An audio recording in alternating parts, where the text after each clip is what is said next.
Good morning, everybody. Can you hear me okay? Yes, fantastic. Can you see my screen and you can't see any notes from the screen? Oh, we're 2 for 2 this morning. This is great. Good morning, welcome. If you've not met me before, my name is Amanda Peterson. I'm the Director of Early Childhood at the Kansas State Department of Education. I'm thrilled that all of you are here today and that we are celebrating our kickoff meeting of the Kansas Early Childhood Recommendations Panel. This is something that has been in the works for quite some time, and we are thrilled that you are all able to join us today, and that you have dedicated your time and your effort and your expertise to serving on behalf of Kansas kids and families for the year ahead. So thank you so much. A couple of technical notes today. We are obviously conducting this meeting via Zoom. Today's meeting materials were emailed out to members in advance and are also posted on the Kansas Children's Cabinet and Trust Fund website. Somebody can go to that website and navigate to the top under the About tab, and then they can get to the panel section. We're also obviously not all sitting around a really big table, which is kind of how I had originally imagined this several months ago. And this is a virtual meeting. And because it is, and because it's an open meeting, we have been looking through understanding the best practices, and we're borrowing some disclaimer language that our friends across the street in the Kansas legislature have been using before their meetings to describe how the meetings are in compliance with the Kansas Open Meetings Act.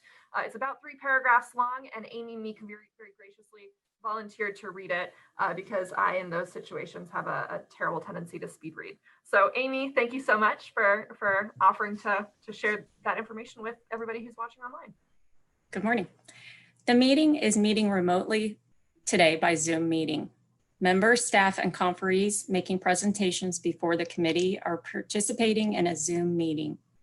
Due to the health and safety concerns, members of the public are not in attendance, but full access of this meeting allows members of the public without cost to listen through the use of live stream broadcasting on the internet. The YouTube video live stream of this meeting can be reached by visiting the Kansas Children's Cabinet and Trust Fund website. The agenda for this meeting has been posted on the Children's Cabinet website, and any other documents presented during this meeting will be available at that website by clicking the About tab, selecting Early Childhood Recommendations Panel, and selecting Meetings.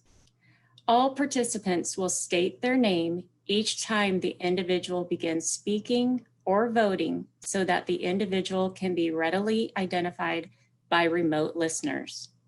All participants are required to ensure that microphones, phones, or other electronic devices are muted when the participants are not speaking, so that the ability of remote listeners or viewers to hear the proceedings is not unnecessarily impeded. The person who has the floor to speak should not have background noise. Panel members, if you cannot clearly hear the speaker, please notify the host through the chat function. This chat function will communicate only with the meeting host, who will communicate with the chair. The chat feature will not communicate with the rest of the panel. We will be organizing this panel today to set out procedures for voting and decision-making. Each motion, if any, will be clearly stated before the committee votes. Amanda will ask for a show of hands for each vote and will clearly announce the results of the final vote. Written public comment will be allowed during the Kansans open forum portion of this meeting. During this meeting, the committee will not recess to a closed or executive meeting pursuant to KSA 754319 and amendments thereto. The recording of this meeting will be available on the Children's Cabinet website for members of the public to review. The host reserves the right to mute participants with excessive feedback or background noise to improve communication quality for this meeting. Hi, thank you, Amy. And everybody, I'm sure that we've all gotten used to Zoom over the course of the past couple of weeks and months. We have turned off the chat feature because that doesn't allow members of the public to see the conversation that would be occurring in the chat. And so if you do have any technical difficulties, that chat will go directly to Lindsay, who is supporting the technical pieces of the meeting. So our agenda for today is pretty simple. We are going to be discussing how we will do our work We will be reviewing the draft document that I know that all of you have received. We will not go through the entirety of the document because I know that you've read it, but we will talk through exactly why we're here and why this group exists. We'll discuss some of the norms that we'd like to hold ourselves to as we conduct our work over the course of the next year. And we'll have a conversation about the procedures that we'll use to get there. We want to make sure that this can be a group that is action oriented and can get meaningful work done. And so we want to make sure that we've got some processes in place that can create that trustworthy process so that we can work well together and so that we can move our work forward. I'll review that. It'll take about 20 minutes or so to talk through and highlight a couple of pieces of the document, and then we will break out into breakout rooms. We're trying to replicate here the experience that you might have if you imagine us all sitting around a really, really big table, and we would maybe pull back and talk with our shoulder partners.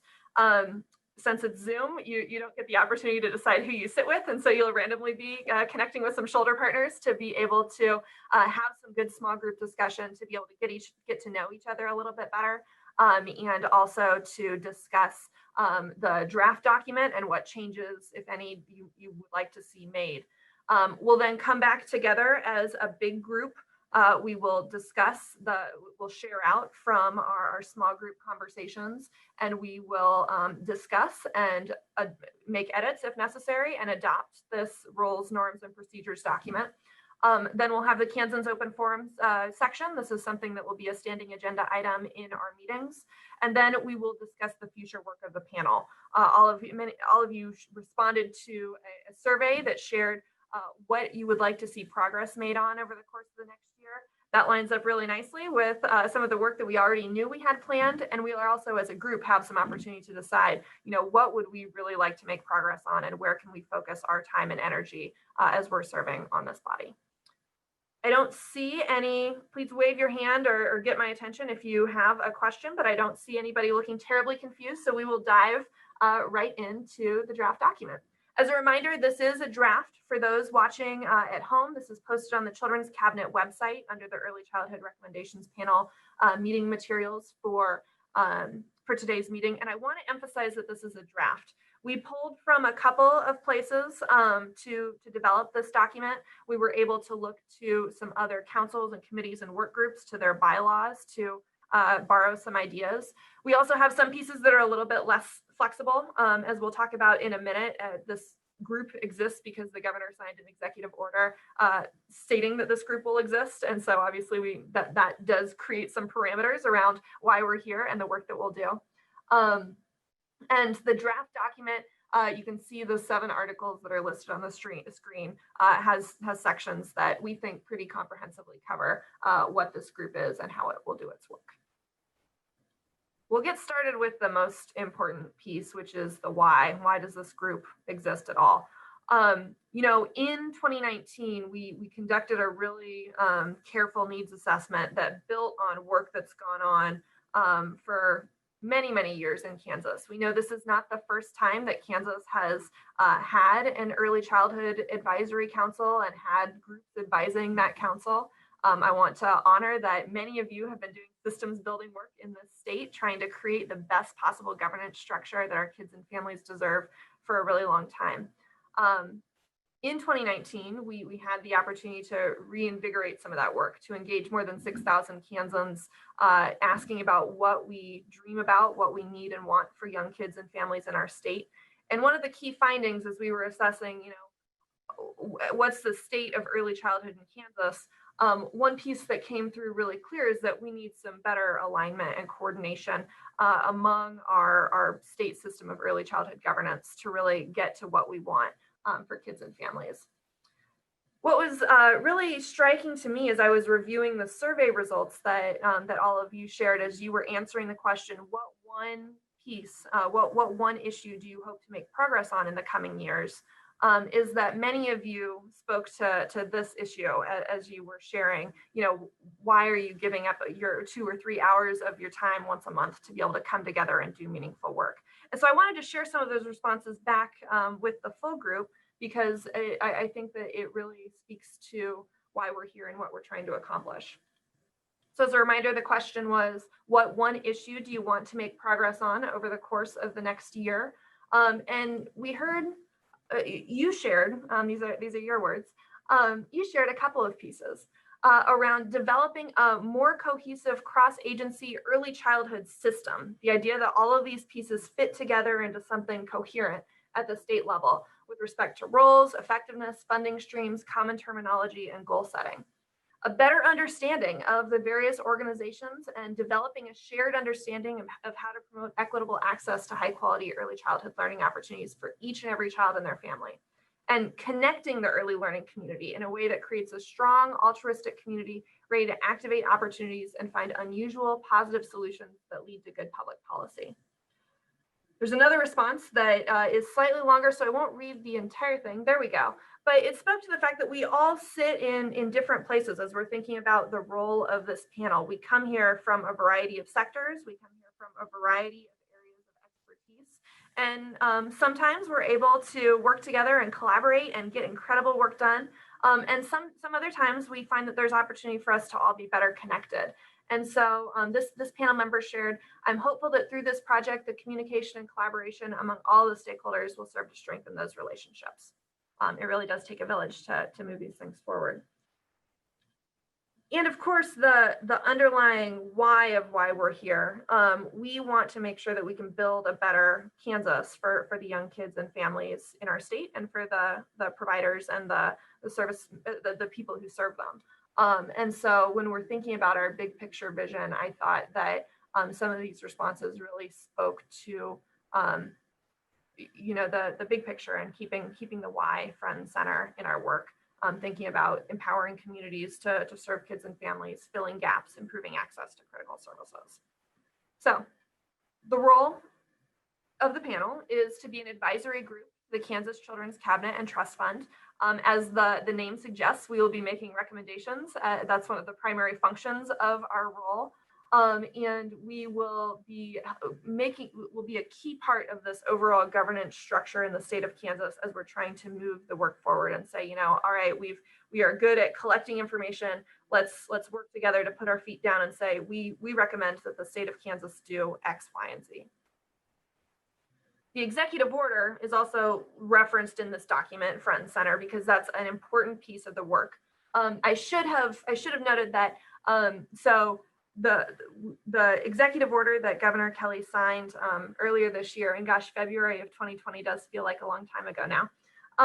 But that executive order designates the Kansas Children's Cabinet and Trust Fund as the State Advisory Council on Early Childhood Education and Care. That's a designation that federal Head Start law requires that states have. And in Kansas, this executive order really reinvigorates and reestablishes the Children's Cabinet as fulfilling that role.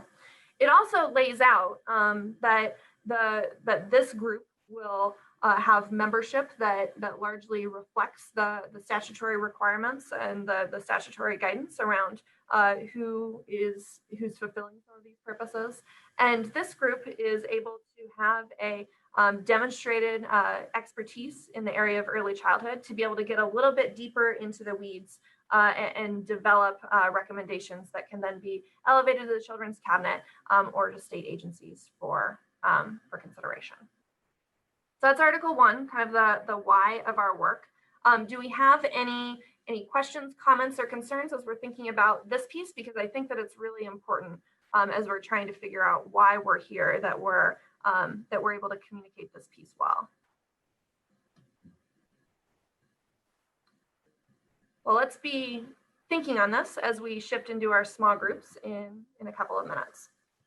I'll go through the other pieces not in as much detail.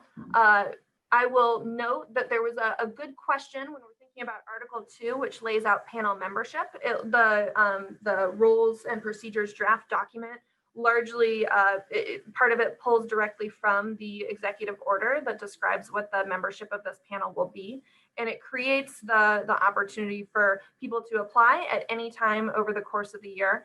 There's a really good question that came in a comment that I think might be helpful for us to reflect on. And it might not merit, we may or may not need a change in the document, but I think it's helpful if and how new members will be recruited during the course of the year if a spot becomes open. So whether this is people who would be joining the panel or who might be serving on work groups. Article 3 is around our norms. And when you are in small groups and when you're visiting, and then as we have conversation later, I hope that this is the piece that we really collectively feel good about and that we get right. Because these will be the norms that we hold ourselves to. These will be the values that we're able to put forward to be able to say, all right, as we as a group and a team are coming together and doing our work, as we're developing recommendations, are we following these norms, and are we really making sure that as we develop recommendations, we're thinking from the lens of children and families. We're thinking about whether or not there is real equity in the recommendations that we're advancing. When we think about some of you may be familiar with the Kansas Leadership Center. For those of you who are not, I highly recommend their resources and their pieces. And I think as we're thinking about our work, there's some great lessons that we can draw as we think about all of our roles as leaders in our field. A recognition that any of us can be leaders on this panel, and that when we have the opportunity, we can give the work back. Perhaps it might be that we can recognize that we are not the closest to a particular issue, and that we can ask somebody who comes to us with a challenge, or somebody who identifies an opportunity. We can perhaps take an opportunity to ask questions and to share that work, to make sure that it's not held tightly in a particular group, but that we're really distributing that out, knowing that there's certainly no shortage of things to do and of opportunities to lead. And this, I think, ties really nicely into something that we've been discussing over the course of the last several years, which is that our vision as a Kansas, where we recognize that every single one of us has a stake in a strong early childhood system, where these are shared values and where this is a system that touches the lives of very many people, well, really everybody in our state. I'll speak a little bit more about transparency and accountability in a second, as we're thinking about the how of how we'll do our work. Since a lot of our work will be around developing recommendations that we will share, there's two pieces that are connected to the language that we'll use. We'll make sure that we are using strengths-based language. That's something that we heard and that we discussed as we've been working with stakeholders over the course of our work to strengthen the early childhood system in Kansas, that it's really important that we recognize the strength and the capacity and the power that our Kansas families bring to the work of our early childhood system. And we come all from different sectors, and we are going to be hopefully communicating to recommendations that can be heard and understood in a really wide variety of places. Let's all challenge each other to use really clear language. And this is something where I struggle all the time and really appreciate when people are able to highlight for me. Being able to recognize that sometimes we can get deep in the weeds of our acronyms and our silos, and that can be just really hard to follow if you are an everyday Kansan who's trying to understand what the heck we're talking about. So let's all try to use really clear language when possible. And let's also recognize that we're working together. So we'll be able to highlight, this is a time when we're able to say, all right, I know that the Kansas State Board of Education, this is the position, and then sometimes be able to say, all right, let's be able to talk and brainstorm together and share our thoughts. So we'll work together to highlight when we're speaking on behalf of an agency or organizational point of view. Some of you might have noticed as you were reading through the document references to the Open Meetings Act, and you may or may not be, sorry, I forgot something. I got ahead of myself. Article 4 lays out the what we'll do, like the verbs that this group together will work on, and we highlight 3 possible actions. One is recommendations. So we envision us discussing, working, studying issues, and then being able to develop like a written recommendation that we can share in advance. And the recommendations will follow a bit of a template as envisioned in this document, where there's really clear identification of who we are making the recommendation to. There is background information that we'll be able to kind of walk through our work, so that when that entity receives the recommendation, they know, okay, here's how we've considered equity as we've developed this. Here's how we've engaged Kansas families in shaping this recommendation. Here's kind of our homework of understanding whether there are other groups or entities that are working on this issue who should have been consulted. So that's the recommendations piece. We also envision taking two other types of actions at least.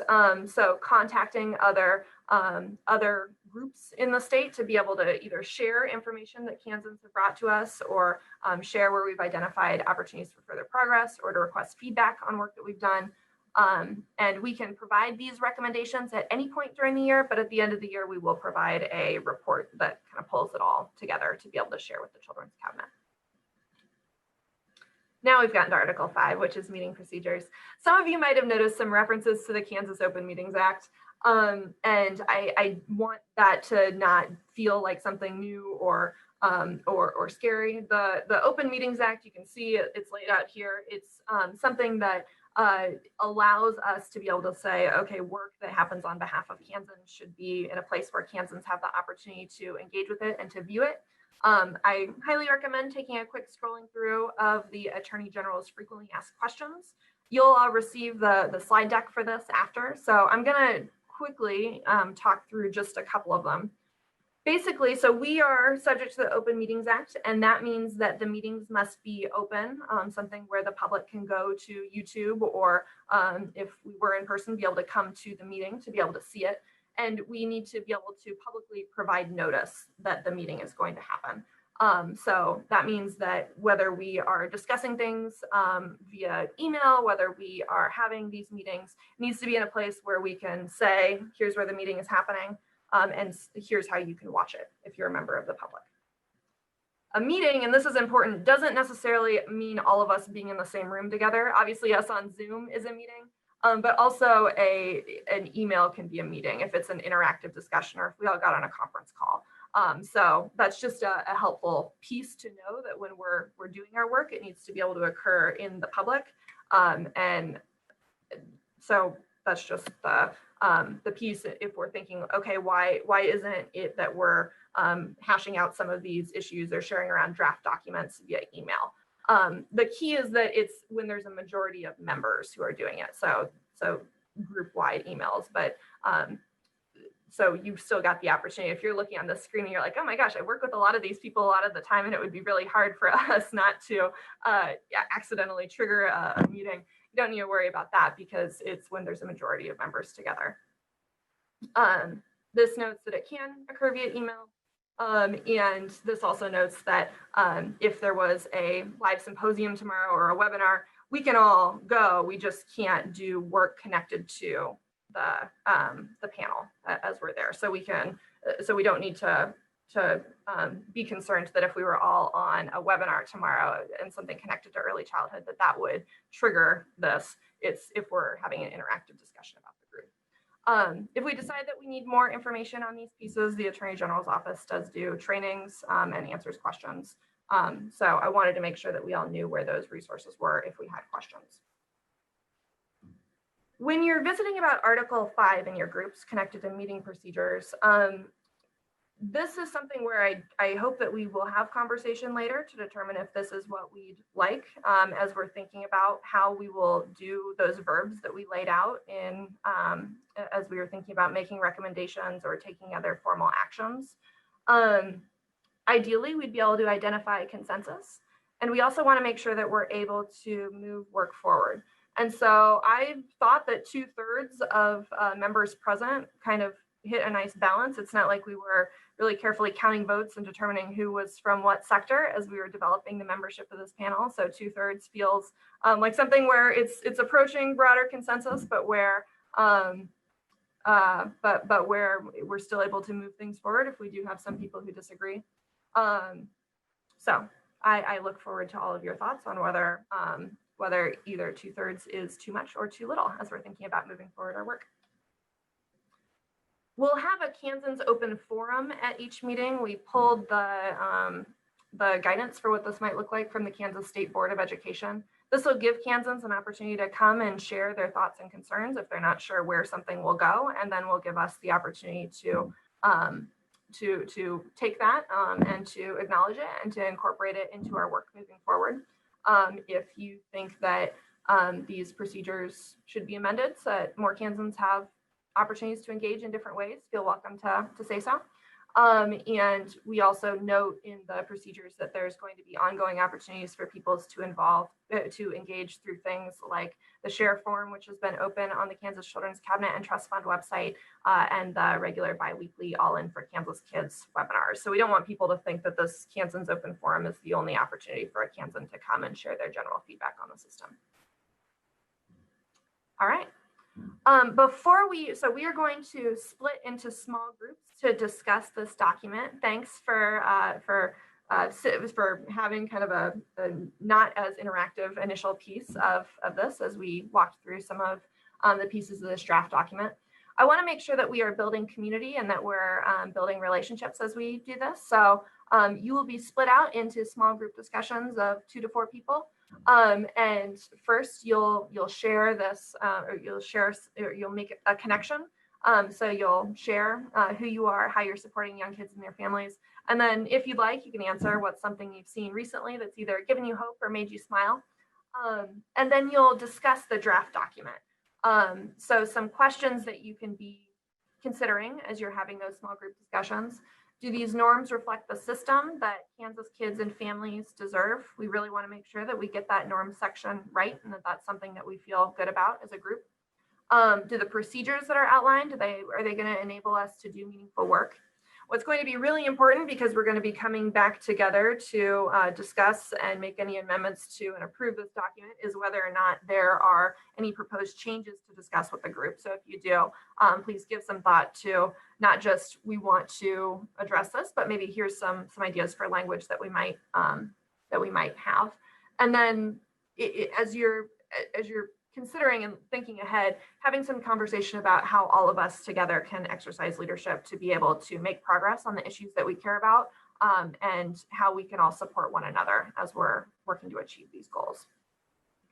Lindsay, I am almost ready for us to shift into small groups. If we shift people into, once we shift people into breakout rooms, are we able to chat with them so that they have these questions?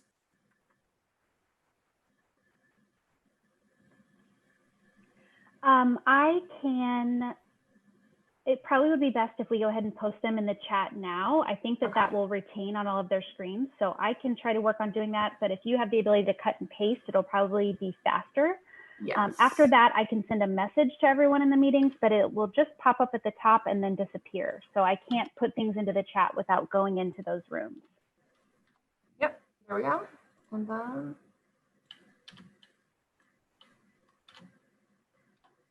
all right, awesome.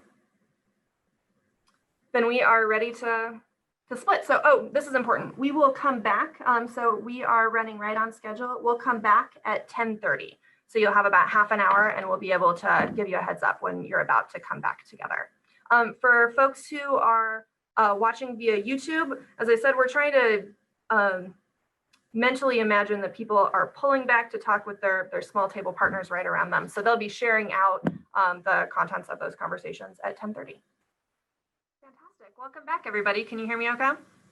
Yes. I hope that you all had fantastic small group conversations. Amy, I see that you raised your hand.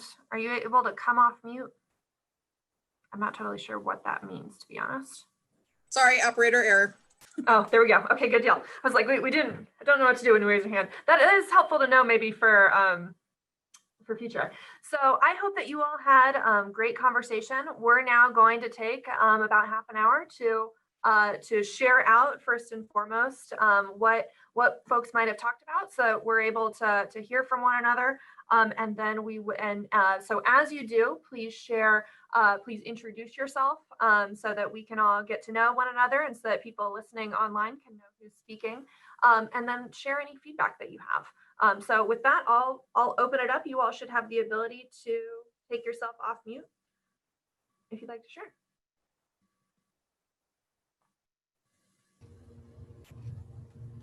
Hi, this is Jennifer Forker.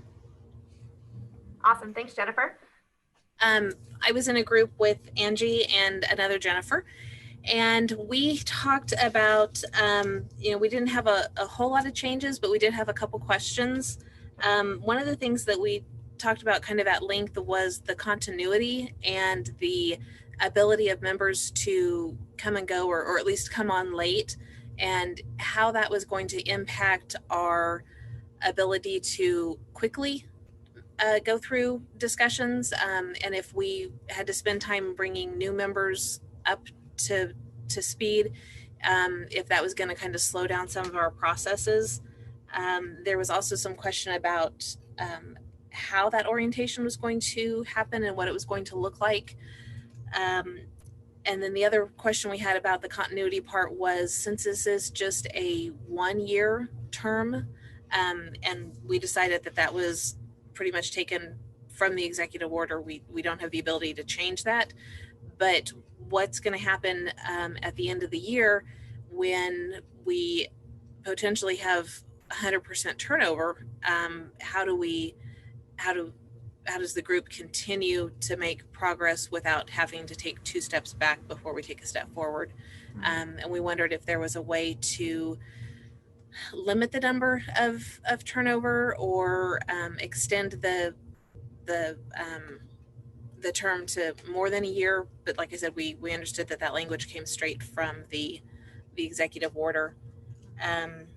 So I think that was the biggest questions that we had as far as the norms go.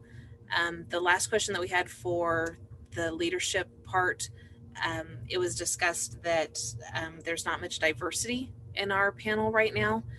So we need to make sure that we are having all voices heard across all races and genders. And then also another way to exercise diversity is to have frequent speaking points or bullets about the strategic plan, and making sure that everybody is familiar with the document and has a working knowledge of it.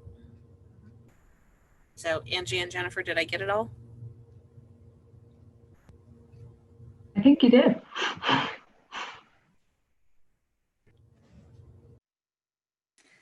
This is Amy Meek, and we first of all started out with pretty much consensus in our group that this was a really well written document and easy to read, and there wasn't a whole lot that needed to be changed, and there wasn't anything we identified that was missing. We did have a couple clarifying, I guess, questions.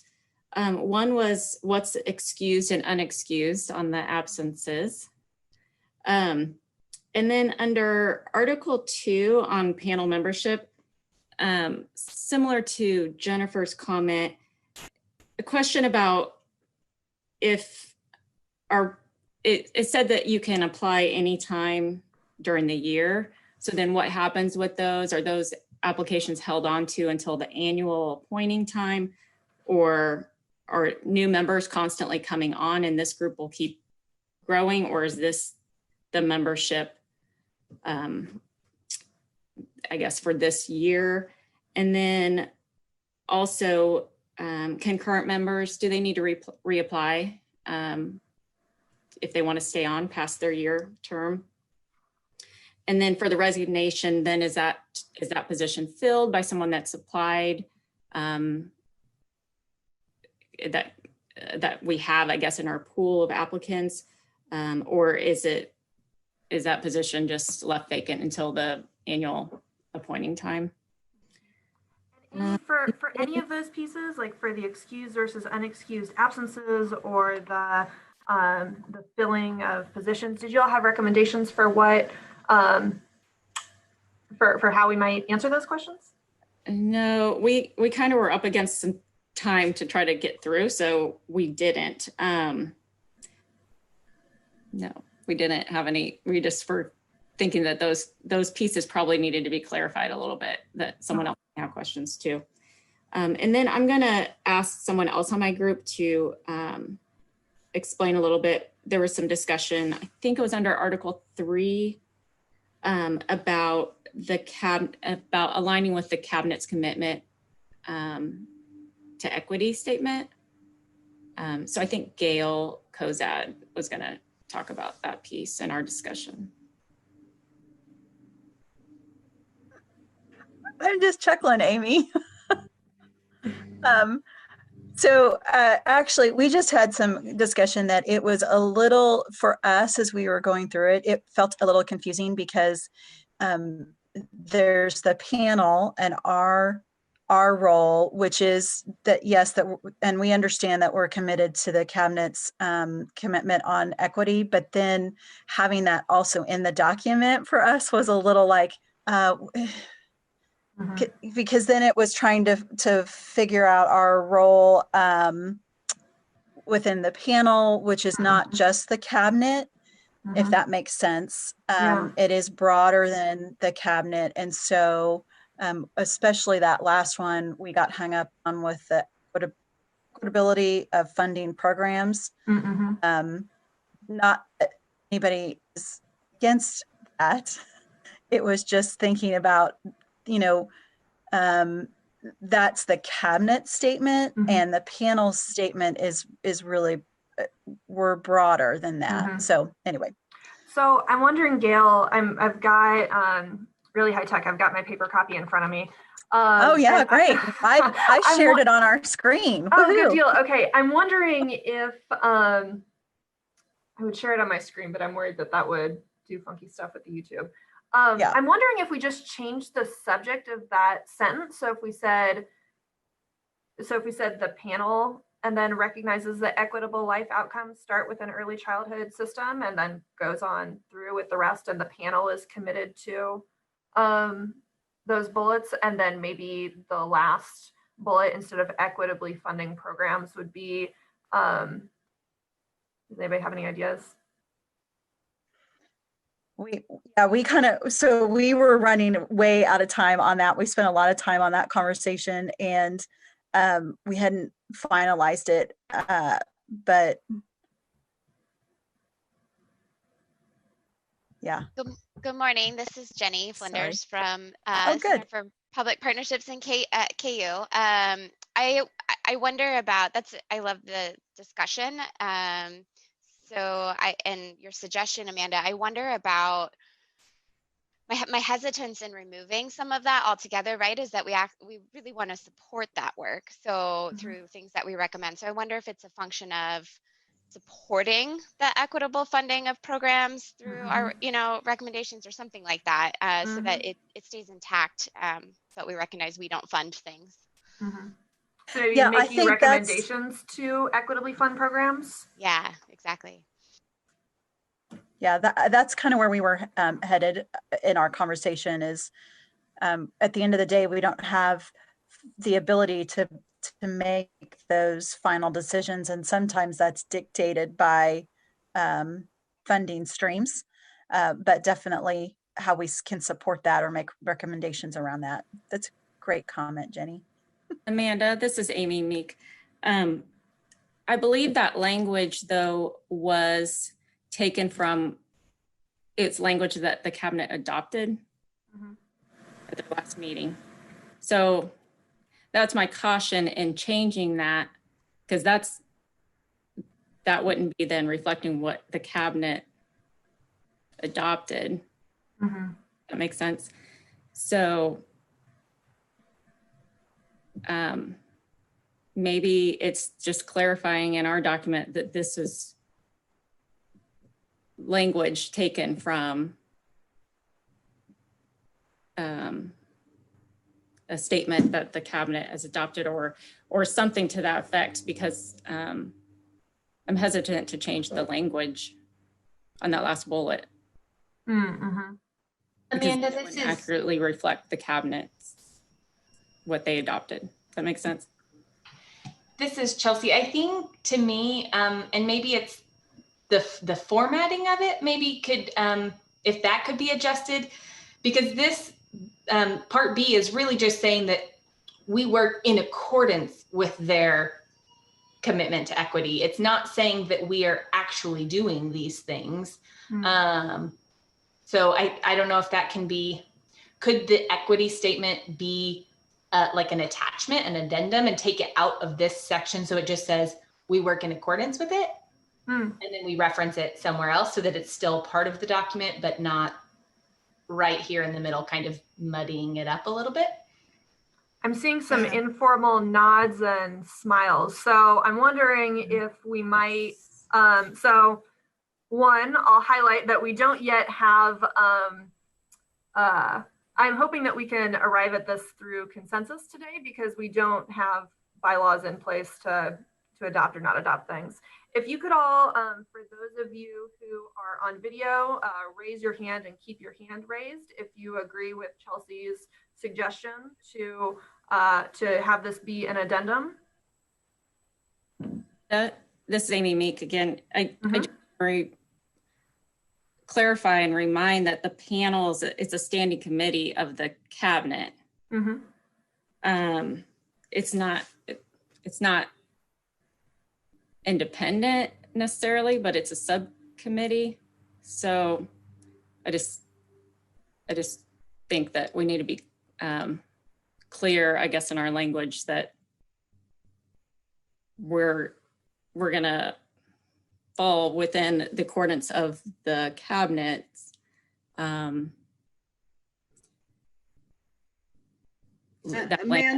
and Amy, this is Rachel Anno. Actually, I wonder if, because it says the cabinet is committed to, what if we, and without changing we just put the this panel will support the cabinet's commitment to in the upper sentence, and that way we're not changing the cabinet's commitment, but we're still leaving the commitment in there that we are supporting the cabinet's commitment to these facts. Amanda, this is Debbie Deere, and I very much agree with that statement that was just made, just changing the wording a little bit on that sentence. You know, the cabinet is committed to, and the panel will support and recommend accordingly the following. It keeps what the cabinet has done in place, but it just kind of clarifies that what our role would be. So I think this is Jenny Flinders again. I want to reiterate and appreciate the comment about the formatting here, because that actually, so I think the cabinet is committed to and its bullet points is part of the adopted language. And I think because of the way it's justified, it looks like it's so even changing that language, I guess, would be changing the format of the statement. So I wonder if it just needs to be justified different, you know, like just more clear that that is part of the full statement from the cabinet, and this panel working under and with in accordance to the Children's Cabinet commitment supports the full statement. You know, that might help. Yep. Can you all see a document on your screen? Yes? Yes. Okay. What if we might, and I was writing as you were talking, Jenny, or both, well, I was writing as multiple of you were talking. So what if we say,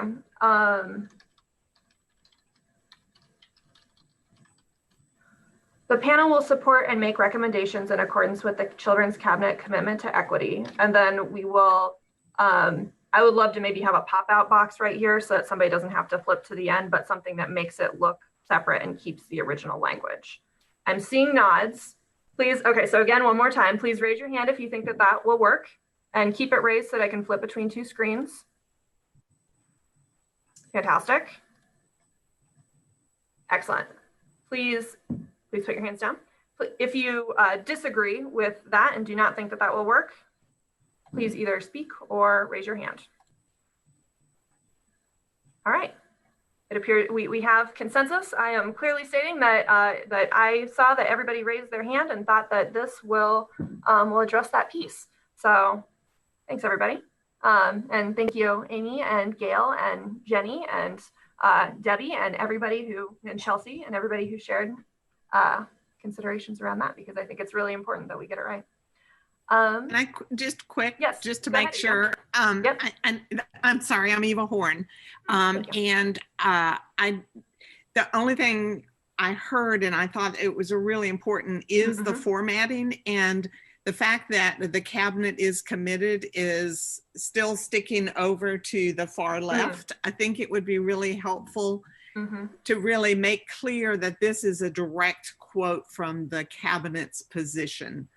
Yes. So kind of formatting it as a single statement, and that's a direct quote, I think would really, I think that would make it perfect. I'm not going to try to format a Word document with people watching me, but I'm hoping to take this and put this in like a pop-out box. Does that sound good? Good? Okay. I don't think I can do that in real time. Fantastic. Who would like to share next? I'll go. This is Debbie Deere. And I was on my breakout group with Emily and Dee and David. And I think I'll echo what Amy said as far as most of us really felt like this is a well-written document. And we're very satisfied with all of the points that were made. A couple of talking points that we focused on were in the panel membership section.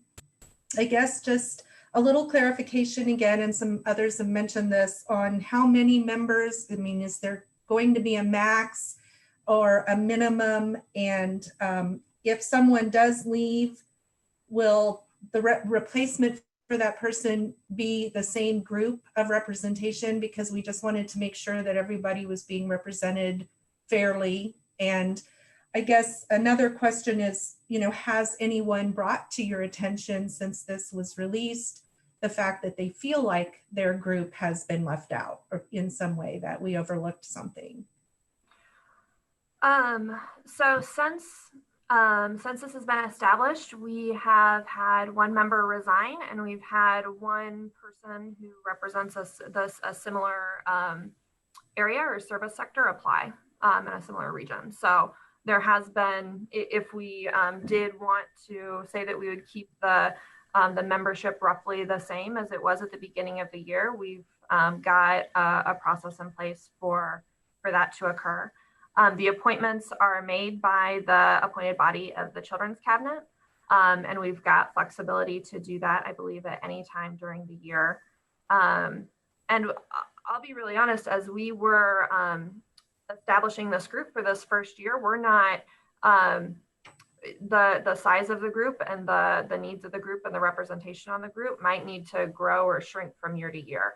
Mm-hmm. So if this group has thoughts on whether we should put additional parameters in these norms and procedures, we can certainly do that, or we can leave ourselves the flexibility to adjust from year to year. Did you all have kind of recommendations or thoughts about that piece, Debbie or Amy? I just have a question. This is Amy Gottchammer. Is there something about recruiting, like if we found that we didn't have any applicants one year for some certain role or sector, would we actively go out and recruit people? Is there some procedure for that? And even now, like speaking to diversity and things, how, if we didn't recruit in the first place, so you basically were, the panel was chosen by whoever just happened to apply, but like, say, do we have tribal representation? Do we have anybody from Haskell University's early childhood program, or, something like that? I don't know if those people happen to apply, but, maybe that, if we could recruit a little bit, if there was some sort of procedure for that, we can make sure that we're as well-rounded as possible.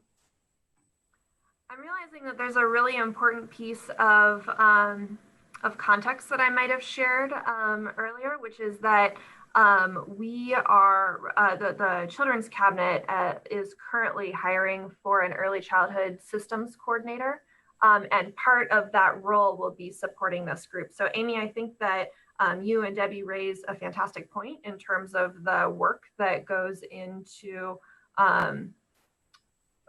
as we identify areas where we need to improve, being able to go and intentionally build bridges and relationships and invite applications to make sure that we get the balance that we want. And I think, Amy, that you're right, that is going to be a really important component of our work moving forward. Amanda, this is Angie. I had a thought, just for the sake of discussion, on the rules and norms, and specifically recruitment and size of group, and even analyzing the diversity of the current group. I wonder if it would be beneficial at certain points during this first year, because this is the inaugural year of the panel, to review this document for things that we're learning together as we move through the monthly meeting agenda, so that maybe we would have some experience to then inform the size of the group or the recruitment for the person who is helping to oversee the process of the group, the notes and the things like that. So I don't know if it would be beneficial. I think it's a good, we also in our small group felt like there was a lot of really good, easy to understand language. It laid out some of the really good guardrails to start. So I don't know if it would be beneficial to review it maybe halfway through the year and then maybe at the beginning of the last quarter, so that we can work towards setting the document up to be there's more detail in it for year two. Just an idea for brainstorming. Well, and a thought that I have to add to that is, we don't know a magic number, maybe, because it is our first year. And I think we probably all worked on groups that were maybe too small to get the amount of work done. And you can also get too big to get the amount of work done. So I think you're right. Trying to navigate it through it this first year will tell a lot, and revisiting it maybe so that we keep on top of that and understand it better moving forward.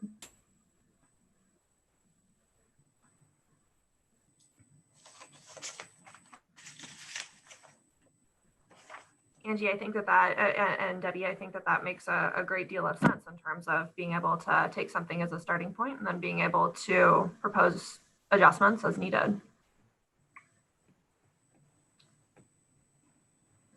Do we have other, go ahead, Chelsea. This is Chelsea. While we're talking about that particular section, we were looking for some clarity on the scenarios that would constitute grounds for removal from the panel. There are 3 bullets there if you're looking for it.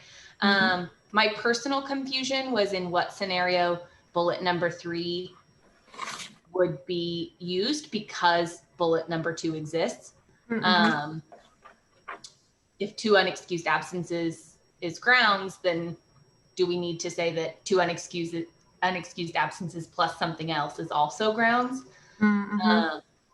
But as we spoke about it, our group just kind of like, there was just a lot of confusion as we started to dig into it. So I don't know if that's a clarifying question, if those all 3 need to be there, if it can be adjusted, or so if you have, I don't know if you can speak to what the intent with that is. I am not, I know that I pulled this from a different set of bylaws as we were pulling together, just kind of here's what a standard membership would look like. And I'm honestly not remembering, as I'm looking at these 3 bullets, what the distinction between those. I can perhaps pose a question back to you and your group, Chelsea. Did you have any conversation, or do you have thoughts around whether we need to in our norms and procedures outline this section? Do we think that it adds to the overall document, or do you think it just creates more perhaps more confusion than we need to answer? I'm thinking about Amy's question about excused versus unexcused earlier too. I mean, we didn't speak to whether or not this being outlined was necessary or not. We spoke more about what exactly are the parameters, and it seemed like there was some duplication or carryover in the way it was worded. So we were just looking for clarity on what they were. I guess if I'm speaking personally, I think that it's helpful to have that information very clearly outlined. And I think that those first 2 bullets do that. So I would be curious to hear what other people think as well. I'm perhaps reading between the lines and hearing a suggestion to delete the 3rd bullet. Yes. So this is Jenny again. I guess the only question I wonder about is that would leave trigger there to be 3 consecutive excused absences and not 3 total absences in any, which is fine. I just want to make sure that that's what everyone agrees with, is that it's the consecutive absences of 3 and not 3 total in a year. This is Emily Barnes, and I kind of basically shadowing that is it the 3 total absences? You know, is it better if it's 1 unexcused absence and 3 total absences, because that's 4 absences and 3 of them may be excused, but that the combination calls into question the commitment to the task at hand.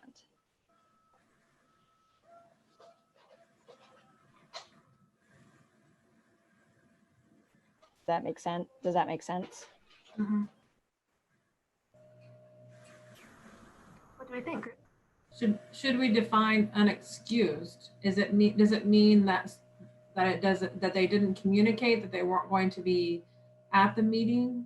And if so, does that call into question then the commitment? It's only 12 meetings to make recommendations or to go and to work groups or seek feedback from others that aren't on the panel. So I think Amy's group asked for a definition of unexcused. And so did you have some thoughts on that, Amanda? I wonder if it might be, you know, without communicating, or Angie, I think that line makes good sense. I don't know that it even needs to necessarily be before. I mean, in this current world, if I'm getting logged onto the meeting and my internet gets hit by lightning or something, that even if it doesn't happen before, I think that we would all agree that that's beyond kind of the control of the panel member. And I'm also, I'm mindful that this does note possible recommendation for termination of membership. I think that particularly now, this meeting is going to be live streamed and posted on, and the recording will be posted. So we've got some opportunity for panel members to get caught up and to stay current, even if there's kind of situations beyond their control. So Monique, and when we did have that discussion for the excused and unexcused, one thought we had about excused to be had to do with communicating that you were going to be absent. So could be. Yeah, Eva Horn. So it seems like part of the confusion might be that, which I think is what was originally brought up, is that third statement, because it says more than 2 unexcused absences, well, they've already been removed because the one above it says. So, I mean, is the intent of that bottom one that maybe what we should say there is more than 5 either unexcused or excused absences, which is really, seems to me what the intent there is to say. I mean, if you're missing that many, it doesn't matter whether it's excused or unexcused. And I don't know if 5 is the magic number, but I just kind of totaled what was there already. I'm seeing some nods for 5 total. Go ahead, Lori. I'm just wondering if this too includes the absences, includes the subcommittee meetings, as those are obviously going to potentially be at different times than the recommendation panel meeting. Like if I'm attending every recommendation panel meeting, but I'm not actually participating in my subcommittee and doing the work, what does that mean? Maybe I'm getting too far into the weeds, but to me, it seems important. Mm-hmm.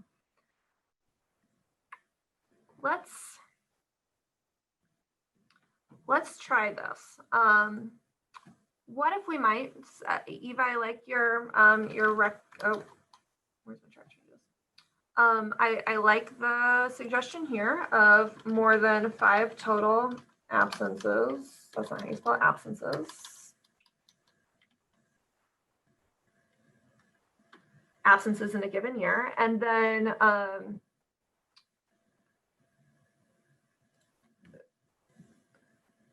perhaps instead of this excused versus unexcused, we just say more than 2 absences that were not communicated with the panel chair.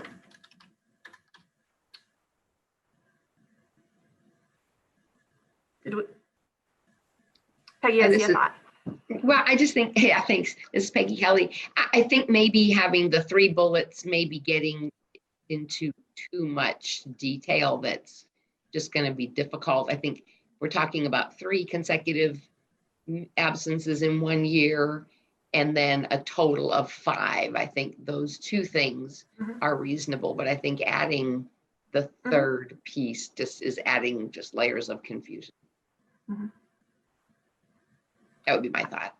So we would just delete the 2nd bullet. Yeah. Yep. I see some nods. How do we feel about that, group?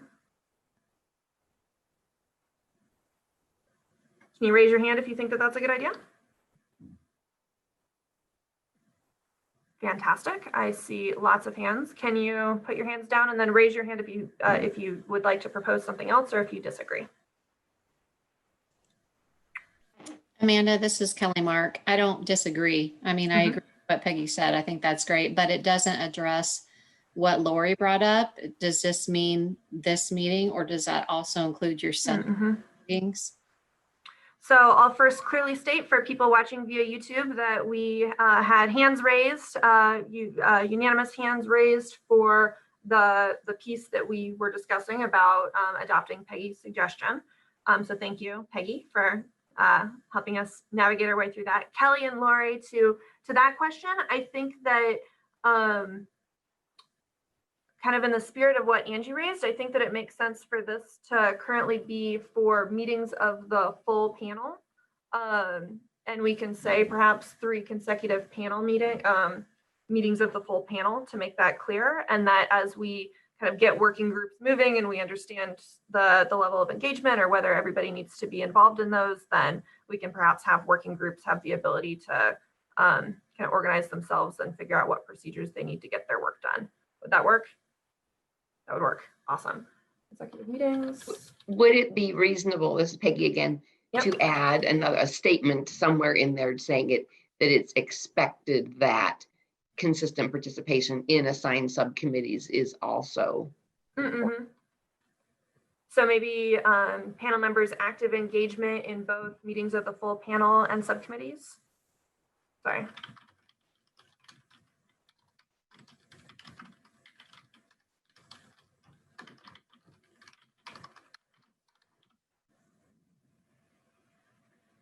Would that address?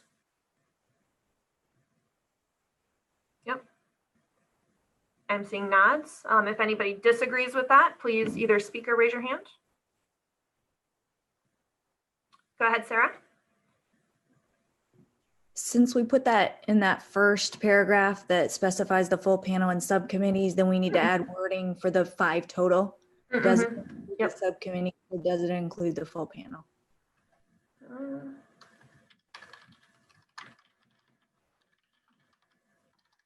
Yeah.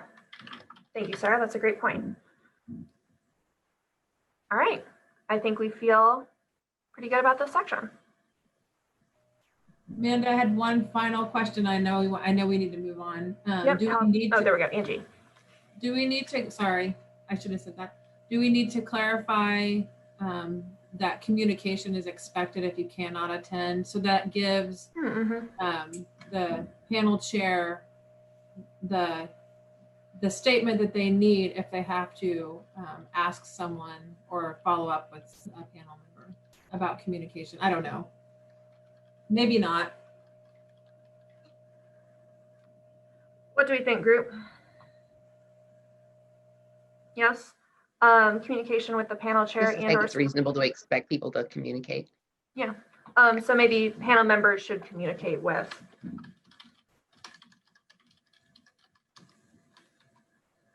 and/or staff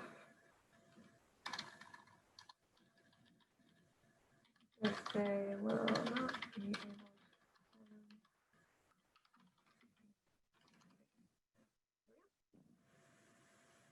All right. We wordsmithed and we successfully wordsmithed virtually, which is very hard to do. well, I suppose time will tell whether or not we successfully got it done, but we made progress.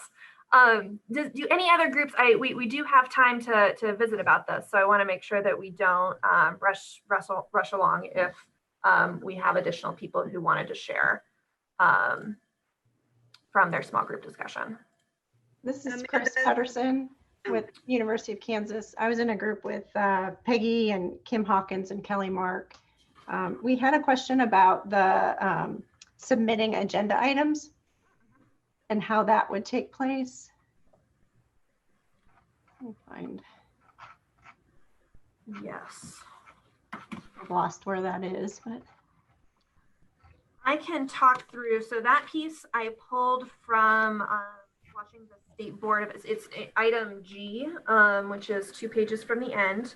So it outlines that we'll post the agenda to the Children's Cabinet website and share it out at least 1 week prior to the meeting, and that at the beginning of the meeting, somebody can make a motion. So, no, there won't be a solicitation of agenda items prior. The agenda will be set, and then if people want to add, they can do that at the time of the meeting. So my intention, we'll see when we get there, is that in that kind of in the standing agenda that we'll use for the meeting, that at the end of each meeting, we'll ask, are there requests for agenda items? I'm not sure whether or not that needs to be included in this document, but I'm thinking it'll be kind of a 2-part. We'll solicit if somebody wants to say, I really want us to talk about this issue at a future meeting. And then we'll share the agenda. And then at the beginning of any meeting, I suppose we'll approve the agenda and ask whether there are, whether anybody has something that they'd like to bring. And would there be any advantage to people in making a request prior to the meeting in case anything needs to be prepared, or is it best to wait? I mean, our question was just if something came up, somebody had a request, how would that go about? So what if we perhaps said,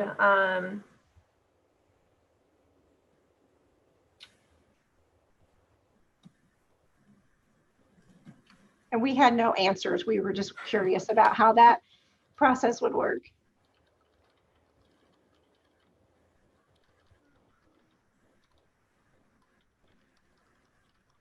Amanda, can I jump in? This is Debbie Deere. Absolutely. I know that something we did on our school board meetings was at the end of every meeting, we would ask the members for recommendations on future agenda items for consideration. And then if it was, I guess, a consensus that that was something people wanted to discuss, it was added to the agenda the next meeting. So first, Chris and Debbie, would this language help?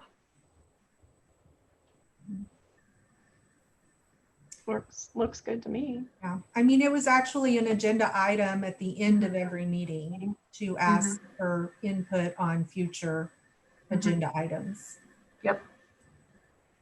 I think that is helpful. This is Peggy again. This was my issue, is like, well, I'm seeing a process, but I don't see a process for placing in an agenda item, and it says that's what it's about. So I was thinking, well, if something comes up in my work and I think it's important that this group should be aware of it, I didn't see how that process was going to happen. So I think this does create a process and lets everybody be aware. Yep, absolutely. I am seeing nods. If anybody disagrees with this addition, could you either raise your hand or speak?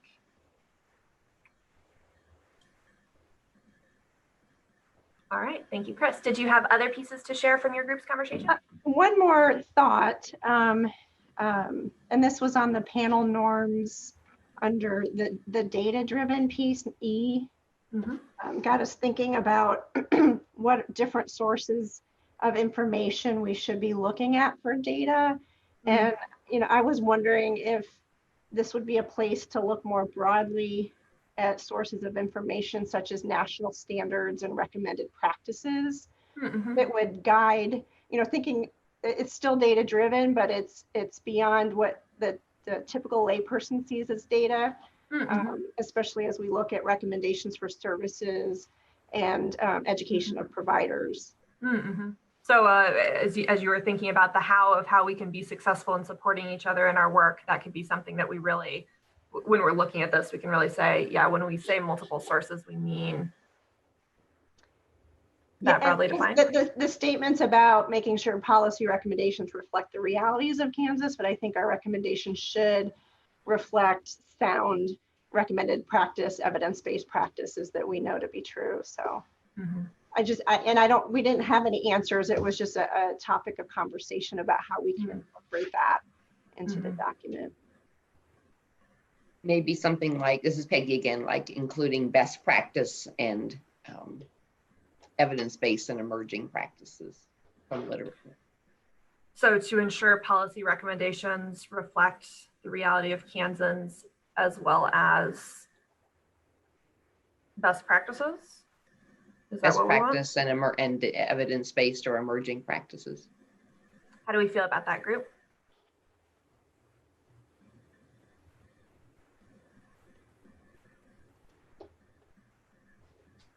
Go ahead, Eva. The only change that I would make to that is talk about recommended practice rather than best. That tends to be more the language, I think, that reflects that. I mean, it's a continually evolving process.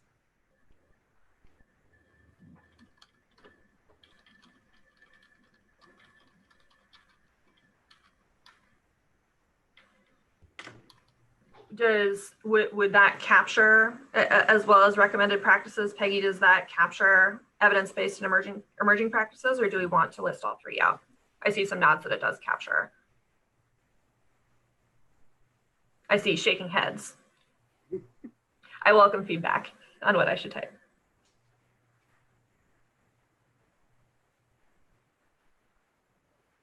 I think, this is an area, this is Peggy, that can, depending on your source of practice and data and research, you can really split hairs and confuse things. And I don't think that's our intent. So I think recommended to me, feels like a safe word to at least say, hey, is there anything here we need to be looking at or bringing into our thought process without making it difficult to look at things. And the whole issue around, evidence-based has become that's too narrow, that it takes too long to get to that point. And now there's different layers of emerging and evidence, and there's one that's not coming to mind. And best practice, recommended, opens it up and allows it to be an iterative, recognizing iterative and developing, and leaves room for Kansas creativity. We sometimes have ideas that are different and that are important, and we need latitude to continue to work with those. And I would want this group to have that freedom. I hope that makes sense. I'll quit talking. Do you have reactions to that, Eva? I see that you're off mute. Yeah, well, I did unmute, and then I thought, because when I suggested the recommended, I was really only suggesting replacing the best practices, because I do think having the word evidence-based practice is important. And if you do it as recommended and evidence-based practice, you leave what, Peggy, you're talking about in terms of, sort of that broader emerging practices and all of that. But I think not having evidence-based practices would, unfortunately, it's such an important term in the work that we do, and there's requirements about using evidence-based practice. I agree, there's all different kinds of definitions to it. But if we're talking about that we're data-driven, not to include that, I think we need to include it, but as an and. What about, I might be splitting hairs here, but what about an and/or? That? Amanda, this is Jenny Flinders. That was actually going to be my recommendation. I would just like to put sort of on the record that there this is a challenge in our field because evidence-based, doesn't always address whose evidence and for whom. And so I think that there's emerging research that definitely supports that. Just that an evidence-based term does not necessarily mean it's the right thing for all populations and groups and communities. And so an and/or maybe sort of covers. I very much appreciate and accept the intention of including that, but I want to be able to give us the space to not rely only or solely on certain programs. So and/or would be something I support.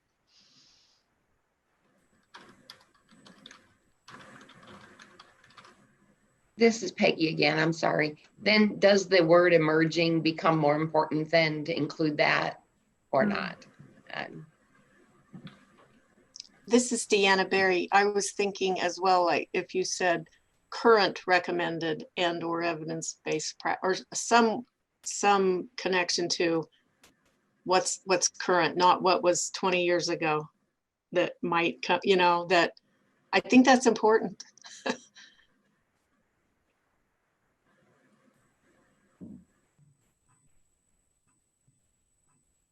So the current Deanna would go before recommended?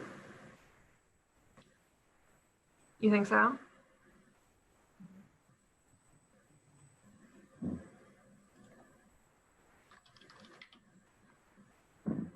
Deanna, you're muted. Thanks, Peggy. I was doing so well there. Yes, I just think the wording current or emerging that allows us to have a look at what's new and try things. And yeah. I feel like it's getting long, but I'm typing as I'm hearing. How do we feel about this group?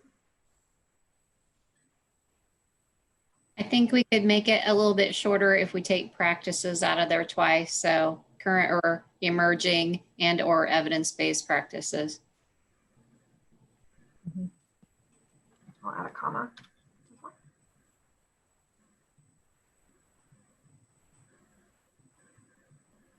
If you're satisfied with this, please raise your hand.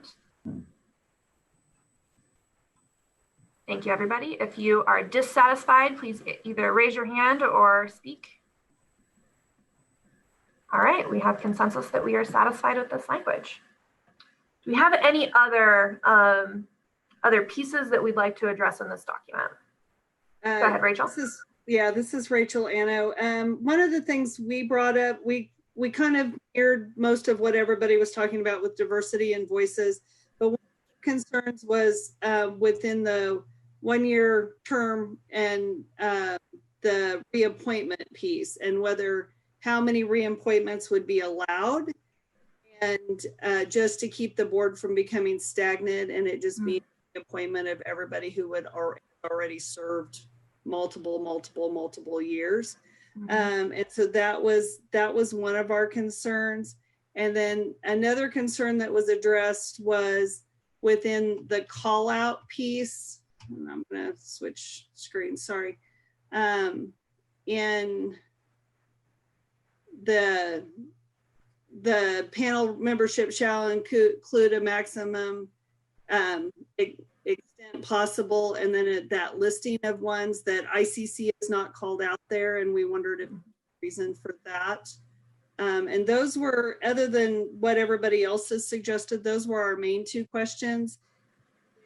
And partially we agreed with Angie's comment earlier that readdressing these procedures later on, because as we work our way through doing these and get to test them and experience them, we may discover that there's other issues that we didn't think of, from the start.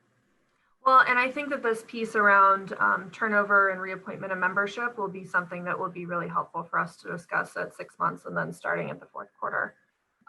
In terms of the question around where the list came from, that's easy. We copy and pasted it from the executive order, and it's based on, or it was started by taking a look at the federal guidelines for these councils.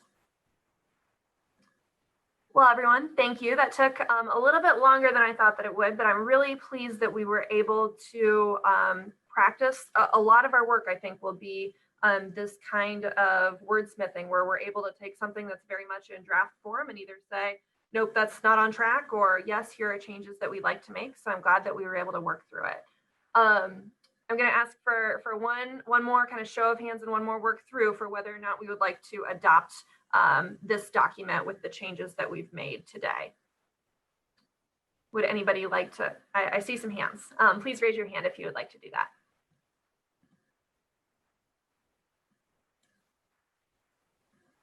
All right. Please raise your hand or come off mute and speak if you would like to, if you would not like to do that. Amanda, this is Chelsea, and I think that it overall looks really good, and I like the changes that we made. One of the things that we spoke about in our group that we haven't had a chance to talk about today is we talked a little bit about the federal plain language guidelines. One in particular that came up was shall, which it was in one particular spot where we were like, oh, that should say must in this particular scenario. But then upon searching, I noticed that there are 32 shalls in the document. And I think that there can be some clarity on, is this a will? Is this a must? Is this a can? Is it required? Is it not required? And while I certainly wouldn't recommend that we go through all 32 of them right now, to me, it feels a little bit like we're rushing to do something that we maybe still have, potentially we could maybe still improve. You know, I am, I'll be honest, I am not terribly familiar with the federal plain language shall versus must versus will versus can question. I'm more familiar in the Kansas legislature, you've got shall and may. I'm wondering, Chelsea, if we might want to, if you or perhaps members of your group might be willing to kind of recognizing that we're going to be addressing this at a future meeting, if you're interested in going through those 32 and making recommendations, like being able to share some background with the group and then be able to walk through, here's the difference between those and make recommendations for adjustment. Would you be willing to take that on? I would absolutely, and I would welcome help from anybody else that might be interested. All right.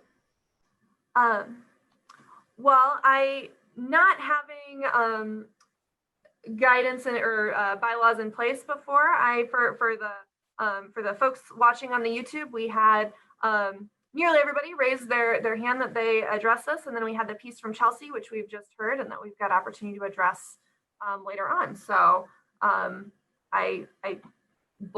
it is safe to say, I think, that these are adopted and that we will put that they're adopted here and that they will inform our work moving forward, and that we are glad that part of what they've adopted is an opportunity at the very end to outline how we will amend them in the future.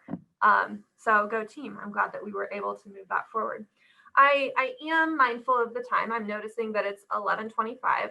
Fortunately, so the piece that we're going to do, this group had spent or has shared responses back in terms of what work we would like to engage in. And I was going to walk through and share some of those responses.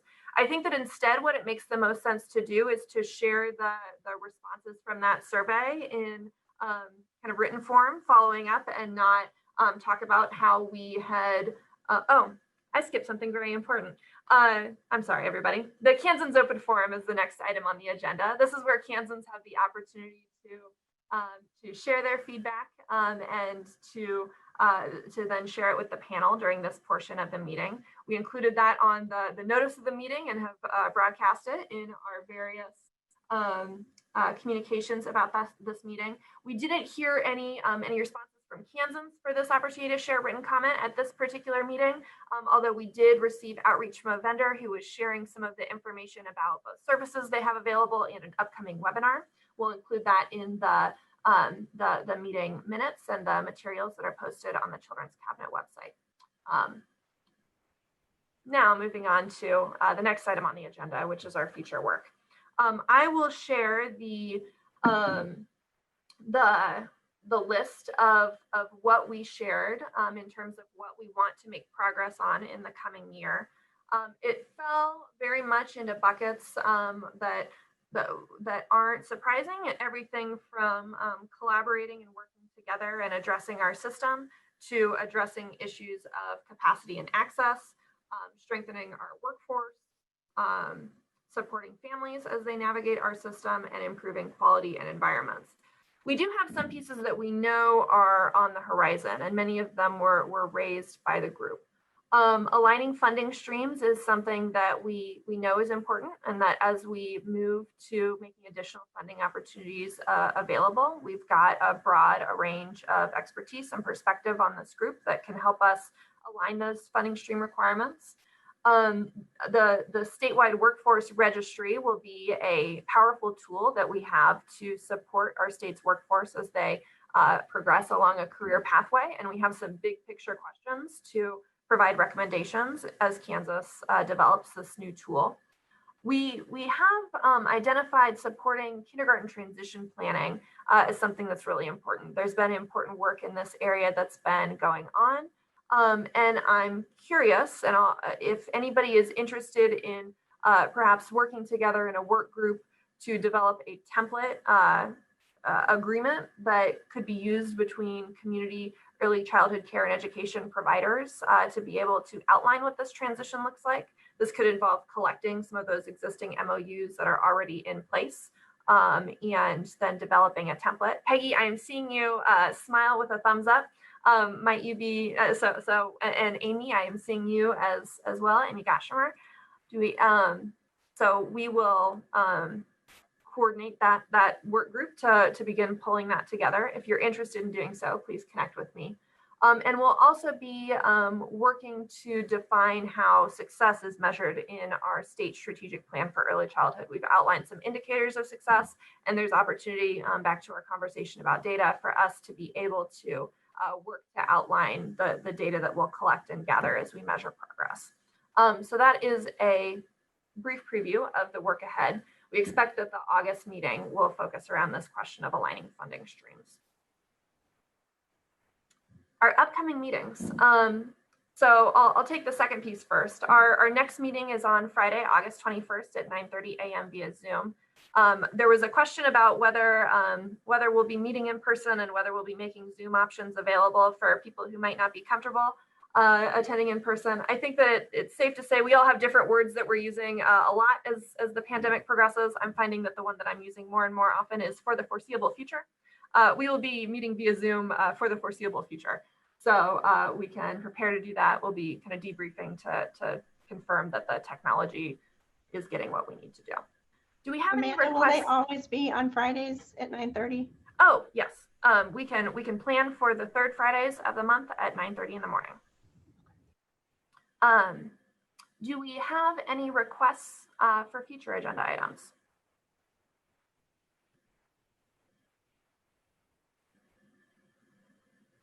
Amanda, this is Amy Gottchammer. Our group, we thought maybe that this was the right place to put this discussion, but maybe it wasn't. I apologize. But in going through the document under the panel norms on section C, the thing that jumped out at us was that we are all early childhood stakeholders, and our discussion led us to the thoughts of not actually knowing who all of us are. I mean, we have our email, I mean, our list, our spreadsheet with all of our roles and our positions, but the thought of in terms of networking and stakeholder maps and who is related to who and how we all interact with each other, because we don't all know what each organization does and how that might impact us, and if or maybe we're not even aware of all of the organizations. And I know this sounds like a big project and maybe it's too big for the scope of what we do, but one thought that somebody suggested was maybe taking the information that's already in 1-800-CHILDREN, for example, and exporting that into some sort of a visual map or document that we could use. It would be helpful for us as representatives of various organizations. Of course, it's important to the children and families, but for us to maybe work more effectively or efficiently, it might be helpful for us to have a better idea of how we are all connected. So we don't have to have full discussion on that now, but maybe it's a topic for future discussion. So ways to be able to show connections both in this group and then in the broader Kansas early childhood system. Exactly. Okay.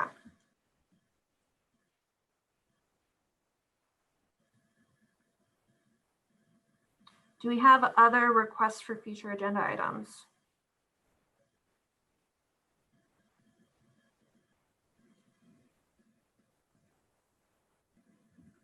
Is that right? There we go. Amanda, this is Dave Lindeman.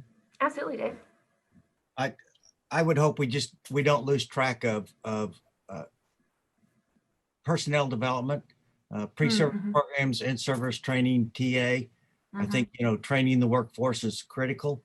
And we just don't want to lose track of that as a part of the systems development. Absolutely.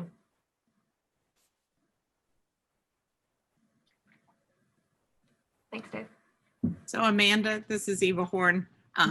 Piggybacking on what Dave said, I think in connection with that notion of personnel workforce issues, given that NAEYC very recently came out with their power to the profession, I think engaging in that and discussing how that connects with what we're doing or not doing in Kansas, I think would be really important to think about.